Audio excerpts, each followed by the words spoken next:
जी अस्सलाम वालेकुम।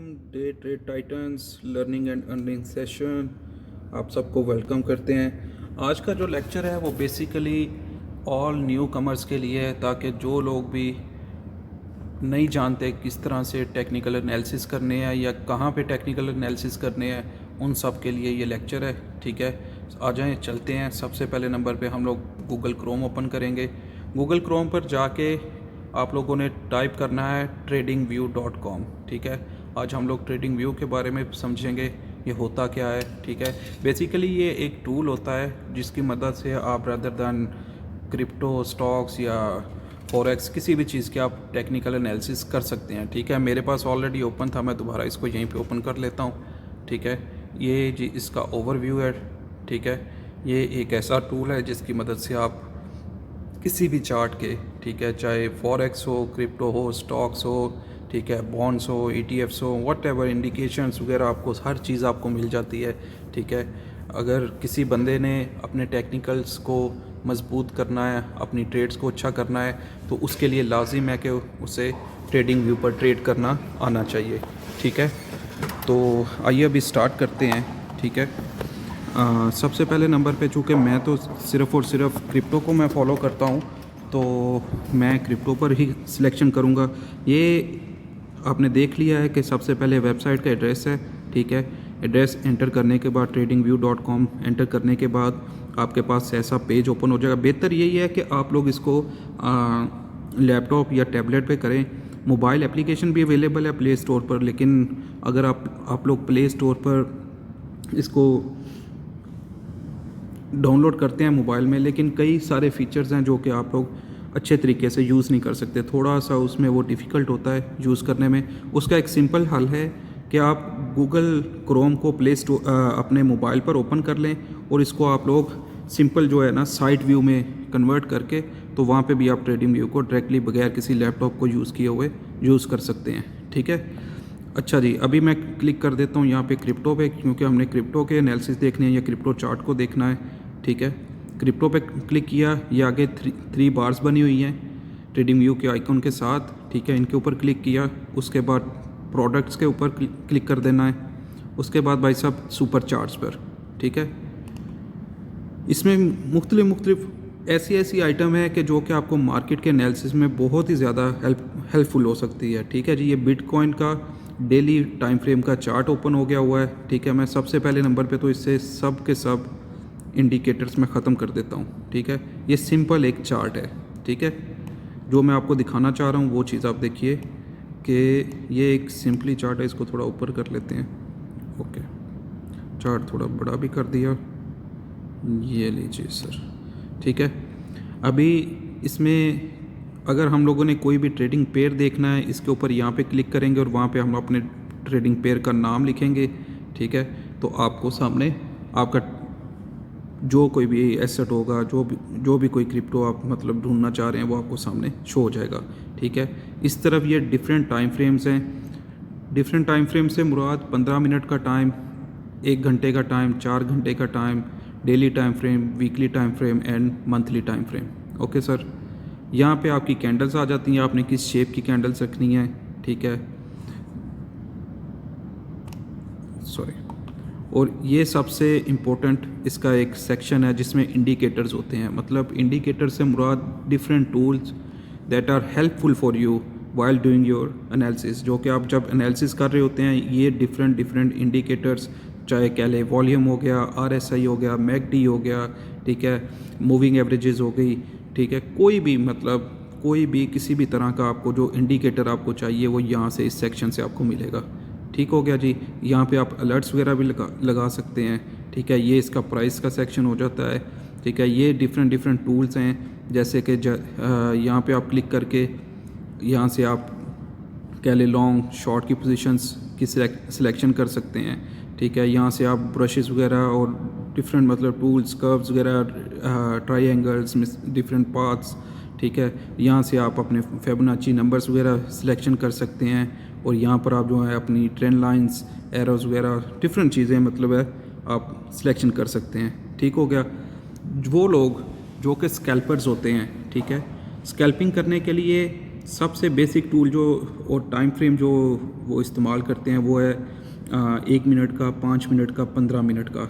ठीक है, कुछ लोग 1 घंटे की ट्रेड भी करते हैं, लेकिन उसको वो मार्केट को देखने के लिए 15 मिनट की मार्केट को चेक करते हैं। जो थोड़ा लंबा ट्रेड को लेके चलते हैं, ठीक है, डे ट्रेडर्स जो होते हैं वो 4 घंटे की ट्रेड 1 घंटे की ट्रेड, 4 घंटे की और 1 डे को देखते हैं। जो उससे ऊपर जाते हैं, जिनकी ट्रेड्स कुछ दिनों में चली जाती है, वो daily time frame, weekly and monthly तक एज वेल जाते हैं। जैसे जैसे आपका टाइम फ्रेम बढ़ता जाता है, आपकी प्रॉफिट रेशो बढ़ती जाती है। लेकिन देखने में ये भी आया है कि जिनकी वो लोग जो ज़्यादा लंबी ट्रेड्स करते हैं, ठीक है, वो लोग ज़्यादा जल्दी मार्केट से आउट भी हो जाते हैं। स्कैल्पर्स इतनी जल्दी कह लें कि मार्केट से आउट नहीं होते। हाँ, उनकी लिक्विडेशन हो जाए वो एक अलहदा चीज़ है, वो प्रॉपर अपने टेक्निकल एनालिसिस ना करें। लेकिन फ़र्ज़ करें एक शख्स है जो कि मंथली चार्ट पे कर रहा है अपनी ट्रेडिंग को, ठीक है, अपने एनालिसिस वो करता है मंथली चार्ट पर, और वो वीकली को नहीं देखता है, वीकली टाइम फ्रेम को वो एनालिसिस में नहीं रखता, तो वो कभी भी हो ही नहीं सकता कि वो शख्स कभी भी कामयाब होगा। ठीक है, और सबसे एक और चीज़, जब भी ये मार्केट आपने देखनी है, इसमें एक सेक्शन एक चीज़ होती है जिसे बोला जाता है सपोर्ट और रेजिस्टेंस। ठीक है, सपोर्ट वो एरिया होता है, जैसे यहाँ पे ये हो गया, जहाँ से एक ही पॉइंट, जहाँ से 2 बार, 3 बार, 4 बार, 10 बार चाहे कह लें, ठीक है, कैंडल एक बार आती है और वहाँ से उसकी रिवर्सल हो जाती है, ठीक है, बॉटम में, नॉट ऑन द टॉप। फिर मैं रिपीट कर रहा हूँ, वो एरिया जहाँ पे कोई भी कैंडल प्राइस आई है, ठीक है, वो आने के बाद एक लेवल पे पहले ऑलरेडी प्राइस वहाँ से मूव कर चुकी हुई है, वो रिवर्सल हो जाती है।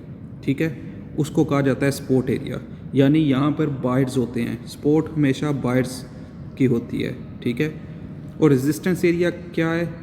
प्राइस ऊपर गई, प्राइस ने पंप किया, ये पंप की कैंडल है वाइट वाली, ठीक है, प्राइस ऊपर गई, एक लेवल पे जाने के बाद वहाँ से सेलर्स ने डोमिनेट करना स्टार्ट किया और प्राइस को वो नीचे लेके आ गए, ये नेक्स्ट कैंडल में नीचे आ गई प्राइस। ठीक है, ये जो कैंडल बनती है इसको जहाँ से ये कैंडल बनती है इसके टॉप को रेजिस्टेंस एरिया बोला जाता है, मतलब यहाँ पर सेलर्स ज़्यादा मजबूत हैं। ठीक है, बेसिकली ये जो कैंडल्स आपको नज़र आ रहे हैं ना, ठीक है, वो एक स्पेसिफिक टाइम फ्रेम में जो भी आप मतलब जिसमें भी आप ट्रेड कर रहे हैं, वो एक कह लें कि इंसानी इमोशंस होते हैं। जिन लोगों ने इन्वेस्टमेंट की हुई है क्रिप्टो में, जिन जिन लोगों का पैसा है, ये उन लोगों के टोटल ओवरऑल इंसानी इमोशंस होते हैं, जो कि शो करते हैं कि मतलब फ़लाँ दिन फ़लाँ वक्त में जब ये ट्रेड हुई है, उस टाइम लोग क्या सोच रहे थे, ज़्यादा लोग क्या सोच रहे थे। ज़्यादा लोग सोच रहे थे कि मार्केट को बियर होना चाहिए, तो वो बियर हुई है। ठीक है, मतलब उनका सेलिंग प्रेशर था। ठीक, एक यहाँ पे एक टर्म यूज़ होती है, buy the fear and sell the greed. ठीक है, हमेशा जब भी लोग इस टर्म को यूज़ करते हैं ना, वहाँ पे एक इंडिकेटर भी होता है। ठीक है, वो मैं अभी आपको दिखा भी देता हूँ। उस इंडिकेटर को हमेशा आपने फॉलो करना है। कोई भी ट्रेड लेने से पहले चूँ हम लोग बढ़ते जाएंगे, आगे जाएंगे। ठीक है, मैं आप लोगों को इंडिकेटर्स के साथ साथ ये भी बताऊंगा कि आपने ट्रेड में किस किस चीज़ को आपने शामिल करके, सबको कंबाइन करके फिर आपने एक अपना सिग्नल बनाना है और आपने किस तरह से ट्रेड में एंट्री लेनी है। ये सिर्फ एक बेसिक लेक्चर है, सिर्फ उन लोगों के लिए जो कि ट्रेडिंग व्यू के बारे में कुछ भी जानते नहीं हैं। ठीक है, डिफरेंट यहाँ पे टूल्स हैं, ये सारी की सारी प्राइस सेक्शन है। ठीक है, और ये वाला इंडिकेटर का इंडिकेशंस का सेक्शन है, ये वाला हिस्सा जो है आपकी कैंडल्स का आ जाता है। ठीक है, इसी तरह से जैसे जैसे आप सीखते जाएंगे। लेकिन एक बात आपने याद रखनी है कि जब भी आपने ट्रेडिंग करनी है, ये कोई मजाक नहीं है। ठीक है, आप लोगों ने हमेशा इसमें सीरियस हो के आपने अगर सीखना है तो इसको सीखें आप। ठीक है, सीरियस हो के अगर आप इस पर तवज्जो नहीं देंगे तो ये कभी भी, जितनी जल्दी ये फ़र्ज़ करें 1 ट्रेड 2 ट्रेड या 5 ट्रेड्स आपकी अच्छी हो गई हैं, ठीक है, ये जितनी स्पीड में पैसा देती है उससे डबल स्पीड में ये मार्केट पैसा ले भी जाती है। ठीक है, इस बात को हमेशा आपने याद रखना है, क्योंकि ये कभी भी किसी भी टाइम आपको धोखा दे सकती है। अगर आपके टेक्निकल्स मजबूत नहीं हैं, आप प्रैक्टिस नहीं करते ट्रेड्स के ऊपर, देखें ये एक सिंपल सी चीज़ है कि जब आप ट्रेडिंग व्यू पर आते हैं ना, ये नीचे एक मुख्तलिफ सेक्शन बने हुए हैं, पेयर स्क्रीनर्स। ठीक है, ये मैं आपको बाद में पढ़ाऊँगा। ठीक है, आपको इसके बारे में सब कुछ बताऊंगा। ये एक ट्रेडिंग पैनल होता है, मतलब कि जब आप ट्रेडिंग व्यू को आप ज्वाइन करते हैं, ट्रेडिंग व्यू आपको कुछ डेमो ट्रेड्स के लिए कि आपको कुछ फ़र्ज़ी पैसे मिलते हैं जिनको आप यूज़ करते हुए सिंपली आप लोग डेमो ट्रेड्स करते हैं, ताकि आपकी प्रैक्टिस हो और आपको अपने एनालिसिस का, अपनी ट्रेड्स का पता चल सके कि आपने क्या पाया और क्या खोया, ठीक है। और उसके लिए आपको लाजिम तौर पर ये ट्रेडिंग पैनल पे आना पड़ता है। ये डिफरेंट आपको जो है ऐप्स मिल जाती हैं, मतलब कि ब्रोकर्स मिल जाते हैं, ठीक है, जिनके साथ आप कॉन्टैक्ट करके आप इधर उनसे कुछ ना कुछ अमाउंट, मतलब वो जैसे ये पेपर ट्रेडिंग है, मैं प्रेफर करता हूँ पेपर ट्रेडिंग को, ठीक है। ये प्रोवाइडेड बाय ट्रेडिंग व्यू है, मैं इसको मैं प्रेफर करता हूँ। कुछ लोग पेपर स्टोन्स को करते हैं, कुछ OKX को करते हैं, कुछ बायबिट को करते हैं, डिफरेंट जिसकी जो चॉइस होती है, ठीक है। लेकिन मैं पेपर ट्रेडिंग को प्रेफर करता हूँ। मैं आपको दिखा भी देता हूँ कि मैंने कितनी इस प्लेटफॉर्म पे प्रैक्टिस की है, ठीक है। और मैंने जब स्टार्ट किया था मुझे $1 लाख इस पर मिला था, ठीक है। अभी मैं आपको दिखा देता हूँ कि अभी मेरे पास प्रैक्टिस करने के बाद यहाँ पे क्या बचा हुआ है, ठीक है। ये हो गया, और इसको मैं थोड़ा जूम कर देता हूँ, आपको मैं दिखाता हूँ कि मेरे इस टाइम अकाउंट में ये बैलेंस पड़ा हुआ है। ये ज़रा आप काउंट कर लीजिएगा और मुझे बताइएगा। कई लोगों को अगर मैंने बताया भी है, ठीक है, तो वो लोग सिर्फ इसकी अकाई दहाई ही गिनते रह जाते हैं, तो उनको पता नहीं चलता कि भाई ये अमाउंट कितनी लिखी हुई है। ओके हो गया जी। आप लोगों ने प्रैक्टिस करनी है, ठीक है। ये एक प्रैक्टिस ही है जो कि आपको हमेशा परफेक्ट करेगी इसके अंदर, ठीक है। अगर आप ये सोचें कि मैं आज किसी को देख के ट्रेड कर लेता हूँ, तो 1 बार 2 बार आपकी ट्रेड ठीक हो जाएगी। अगर आपको कोई बंदा सिग्नल्स भी देता है, ठीक है, आप सिग्नल्स लें, अगर उसके टेक्निकल्स अच्छे हैं, उसका रिज़ल्ट आपको मिलता है, तो फिर आपको लेने चाहिए। लेकिन उसमें भी आपको रिस्क टू रिवॉर्ड रेशो को समझना चाहिए, ठीक है। ये जो कुछ भी मैं बोल रहा हूँ, ये सारी चीज़ें मैं आपको कमिंग लेक्चर्स में बताता जाऊँगा। रिस्क टू रिवॉर्ड रेशो क्या होती है, इंडिकेटर्स क्या हैं, ठीक है, ये ट्रेडिंग पेपर ट्रेडिंग क्या है, उसके अलावा जो है क्या कहते हैं, ये RSI क्या है। फिर उसके बाद हमारे जो मेन मैं आपको लेक्चर्स बताऊंगा, ठीक है। मैं ये नहीं चाहता कि मैं आप लोगों को कोई 50 या 100 वीडियो में बना दूं, ठीक है, और उसके बाद आप लोगों को समझ कुछ भी ना आए, ठीक है। मैं सिर्फ़ और सिर्फ ये चाहता हूं कि मैं आप लोगों को मेन जो काम की चीज़ें हैं सिर्फ वो ही मैं आपको नॉलेज दूं, और वो बाकी का जो नॉलेज होता है, एक्स्ट्रा नॉलेज होता है, वो आप लोग खुद ब खुद अपनी सर्च से ही सीखना शुरू कर देते हैं। ये एक बेसिक अकाउंट है, ठीक है। इसके ऊपर 3 इंडिकेटर्स जो हैं ट्रेडिंग व्यू अलाउ करता है। आप एक टाइम पे 3 इंडिकेटर्स का यूज़ कर सकते हैं, ठीक है। तो इंशाल्लाह जो नेक्स्ट वीडियो आएगी उसमें मैं आपको सबसे पहले नंबर पे RSI ऑलरेडी मैं आई थिंक अपलोड कर चुका हुआ हूँ, ठीक है। अभी मैं सेकंड टाइम जो है करूँगा MACD, ठीक है, मूविंग एवरेज कन्वर्जेंस एंड डिवर्जेंस जिसे बोलते हैं।